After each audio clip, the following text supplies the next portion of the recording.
Hello noble home dogs. Tonight we'll be covering the DC Extended Universe's new Batman. I'll finally be giving my thoughts on Square Enix's Avengers video game, and we'll be taking a look at the adorable new Animal Crossing action figures on the way. So stay tuned.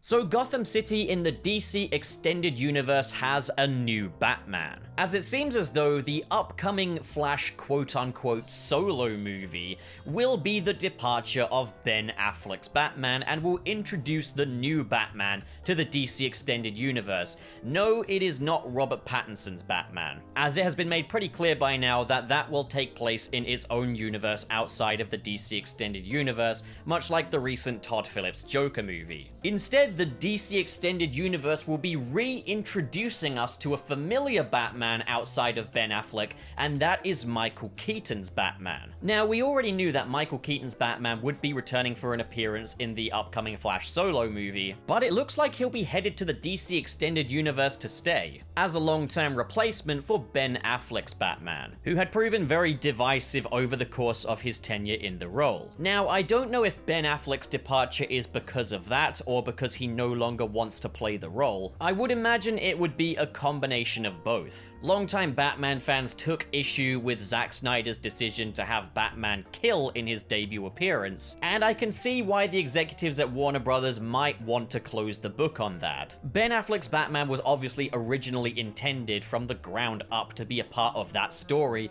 in Batman v Superman: Dawn of Justice, that redemption from the brutish killer Batman through back to the Batman that we know and love. And while I greatly enjoyed that story, I understand why once that story's done you might want to close the book there, because I feel that once you've had Batman kill, once you've had him cross that line, there's a lot of character potential that's immediately cut off there. It's something that you can never truly go back from, and Batman's humanity and unwillingness to kill or take a life is a very intrinsic part of that character. What we had with Batman v Superman was a Batman that was at the end of the road. And obviously Zack Snyder had intended for Justice League to be the swan song for that character, giving Batman a self-sacrificial ending. Whether or not we'll see that in his take on Justice League later this March, I'm not 100% sure, as Batman's sacrifice was originally intended to be part of the 3-movie plan that Zack Snyder had for Justice League. So I doubt that it will be worked into this story, also especially with Ben Affleck returning in the Flash solo movie. But also, Ben Affleck didn't exactly have a great time while playing the role of Batman either, as the role proved draining to him both physically and mentally, having to push his body way beyond its peak to get into the shape that they needed for that version of Batman, and of course the difficulties plaguing him in his personal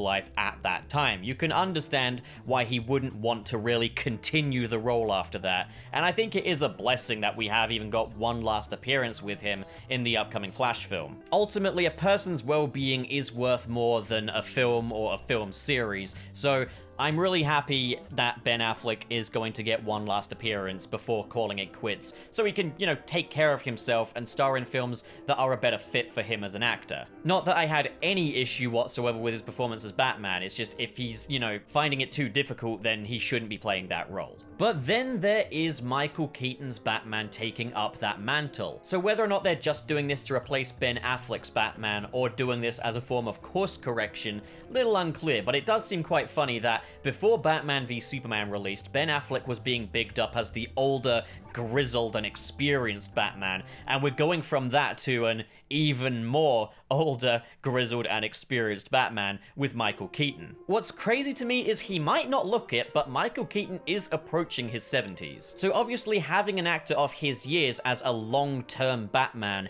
is an interesting decision to say the least. Maybe they're going to be giving way to a Batman Beyond in the future, who knows? Maybe we'll be seeing Terry McGinnis make his big screen debut. But I don't truly think this is any indication of Michael Keaton getting a new Batman solo movie. I would imagine he he'll be making appearances in other films in the DC Extended Universe, akin to kind of Nick Fury in the Marvel films. Probably more as Bruce Wayne than as Batman. Whether he's operating underground or whether Gotham City is growing accustomed to a brand new Bruce Wayne, I got no idea. I'd imagine if they're keeping Jeremy Irons around as Alfred, he's gonna have a very confusing time in these movies, if they choose to explore that. Now, the truth be told, I am a little dubious about this decision. I do think it is purely nostalgia fueled. And if I wanted to see like a reunion of the Michael Keaton Batman years, I would love for it to be directed by Tim Burton, but I don't think you're necessarily going to get that in the DC Extended Universe, at least not quite to the extent of, say, Batman Returns. Put it this way, I can't imagine a DC Extended Universe Batman story bringing us Batman facing giant rubber ducks and wind-up penguins,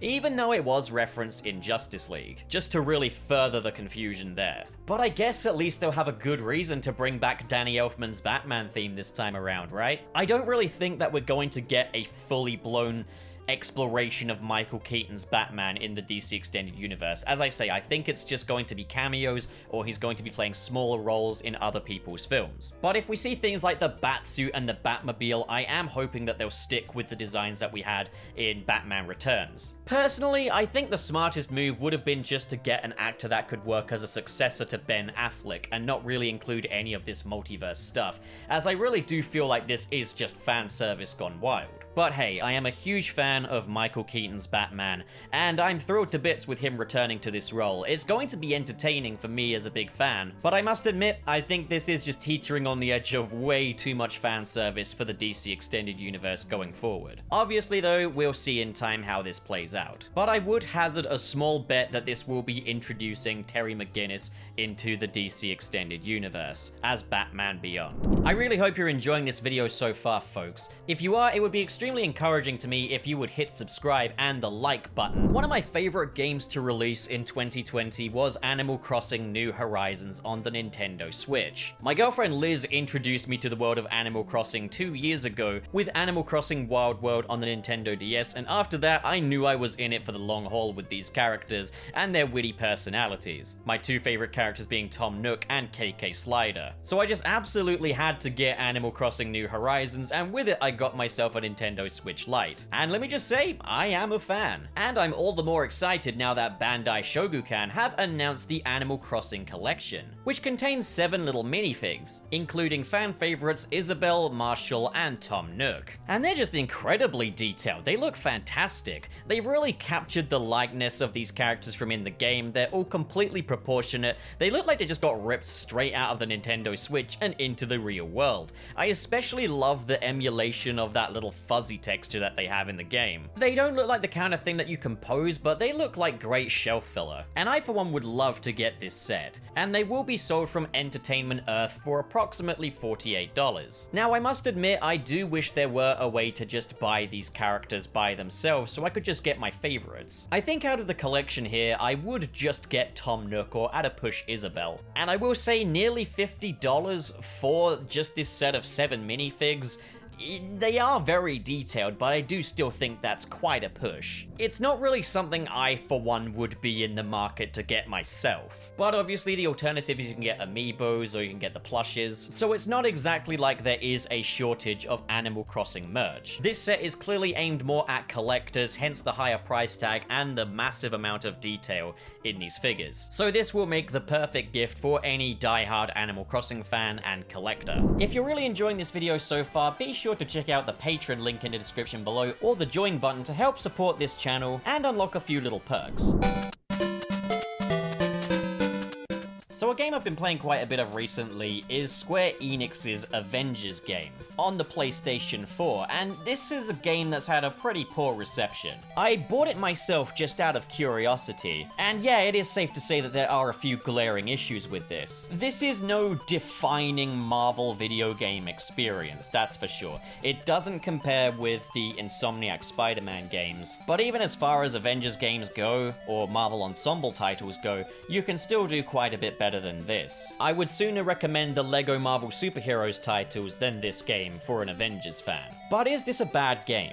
Well, for starters, the game offers you a roster of characters to play as. It's got all the Avengers you would expect to see: Iron Man, the Hulk, Captain America, Thor, and Black Widow. There is also the inclusion of Kamala Khan and the recently added DLC character, Kate Bishop. We can also expect to see Spider-Man joining the lineup whenever, I guess. As the game kind of sets out to be a live service title that will constantly continue building, but I must say it has been far too slow. The game has been out for a few months now, and we've seen very little in terms of expansion, and the player base has dropped significantly. And what is there currently isn't necessarily going to keep your attention for long. The story is a Kamala Khan Ms. Marvel game first and foremost, and the Avengers serve as more of a backdrop for her character. But the character that you'll spend the most time playing as is generally up to you outside of that main story, where you will be playing as Kamala Khan quite a bit. In many ways, the gameplay style is kind of one size fits all, as the characters have different melee attacks and long range attacks, as well as intrinsic abilities that you can build up the more you fight, which can lead to some really fun fighting moves. But with that one size fits all kind of approach to the gameplay, to be fair, they have managed to get a fairly diverse moveset out of these characters, by interpreting that one size fits all set pretty well between the different characters. The character I have the most fun playing as is Iron Man, so he's the character I most commonly choose. He's great with long-range combat and close combat. His moves are visually striking, and I really do enjoy flying around as Iron Man,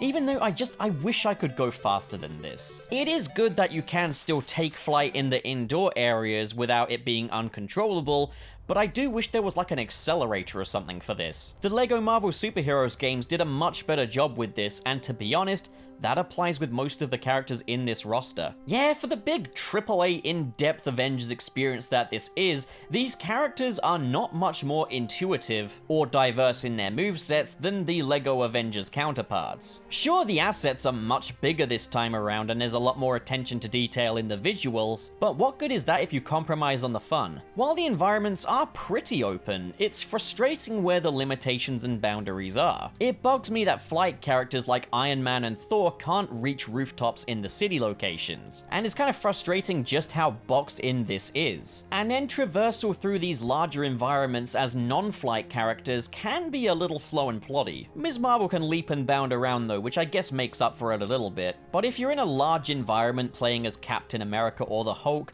you're gonna feel a little bit shafted when compared to Iron Man and Thor. But I suppose the benefit with those guys is at least the levels do feel a little less boxed in. The Hulk is easily my least favorite character to play as he's the least versatile, and he just doesn't feel strong or destructive enough. He feels like the weakest character in the bunch. I had more trouble with heavy-handed combat with the Hulk than I did with Black Widow. What the hell's really going on there? And for an immersive cinematic experience, it kind of takes me out of the moment when the Hulk is ripping large chunks of stone out of metal ground and leaving no damage behind, or just a tiny baby little crack in the floor. But to be honest, I can't be too constructive with my feedback there, as I really don't know how you would remedy that. Captain America can do some parkour, which is pretty cool, and Ms. Marvel and Black Widow can do a swinging with their grapples, but it's all very situational. It doesn't feel like an intrinsic part of the gameplay that you can do whenever you feel, or used as a different form of traversal.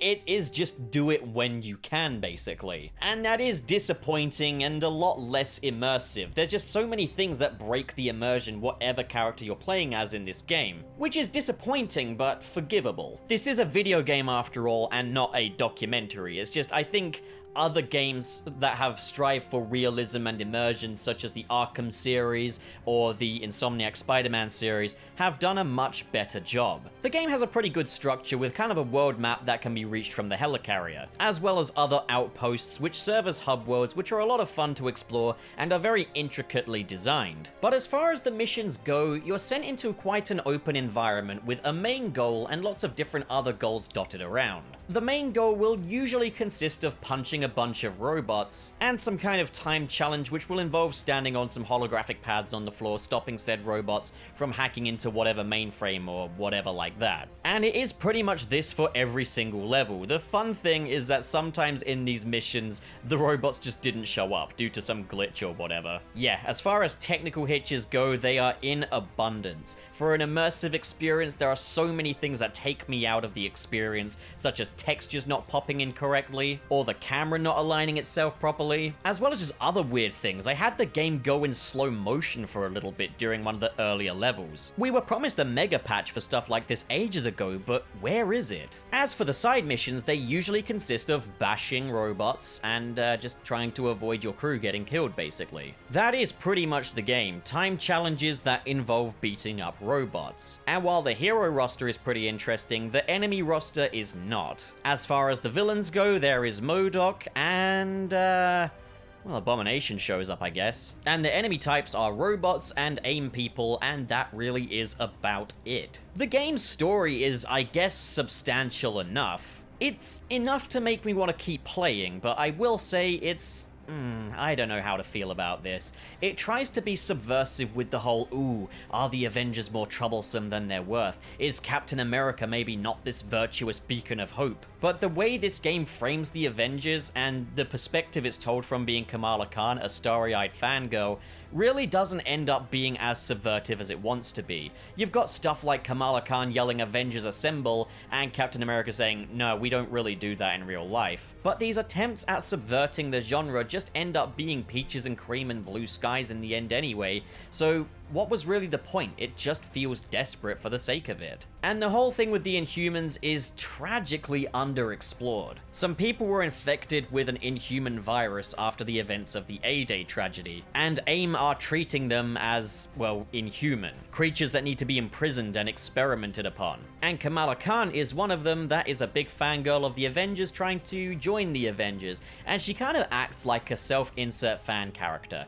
She's the starry-eyed one that still believes in all of these characters when they don't believe in themselves, and brings the team together. And I get that they are trying to go for the meta thing with the whole fangirl stuff and seeing it through her point of view, but it is just a bit insipid, I find. And it doesn't bode well with when the story tries to be subversive. I would much rather the story treat these characters as inspiring as Kamala Khan actually sees them, than they try to do the, ooh, Avengers may be bad, while saying Avengers great at the same time. I'm honestly bored with the trope of saying that maybe superheroes aren't such a good thing in media. Spider-Man Miles Morales' storyline was pretty slapdash in my opinion, but I like that it felt inspirational. I like that my perceptions of Miles Morales as a character weren't constantly being tested. It was a story that knew what it wanted to be. This isn't, as it carries throughout the entire game. Is this supposed to be a looter shooter? Is this supposed to be an immersive experience? What is this? And then there are the microtransactions, which basically take the long-form arduous task of unlocking bonus content and shrink it down to make said content more accessible for players that don't want to invest the time. The prices for these extras, if you are to buy them with your real cash, are absolutely extortionate for what you get. But not only that, for a game that wants you to spend money,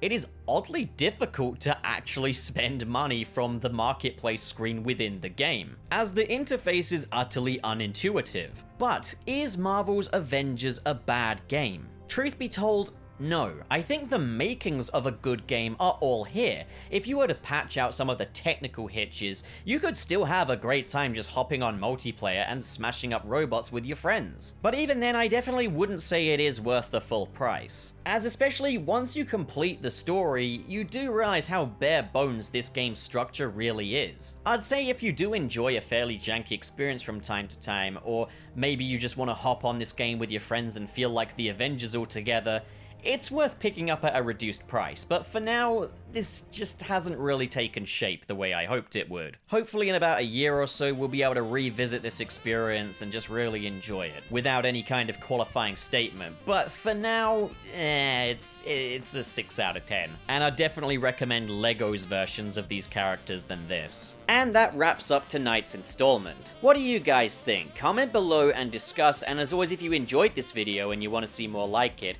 hit subscribe, hit the like button, and in the description below are links to different social media feeds, as well as my Patreon and join button for if you're feeling extra supportive and extra generous, but of course, you don't have to do that. I would never expect that of any of you. Well, thank you so much for watching, guys, and have a great day.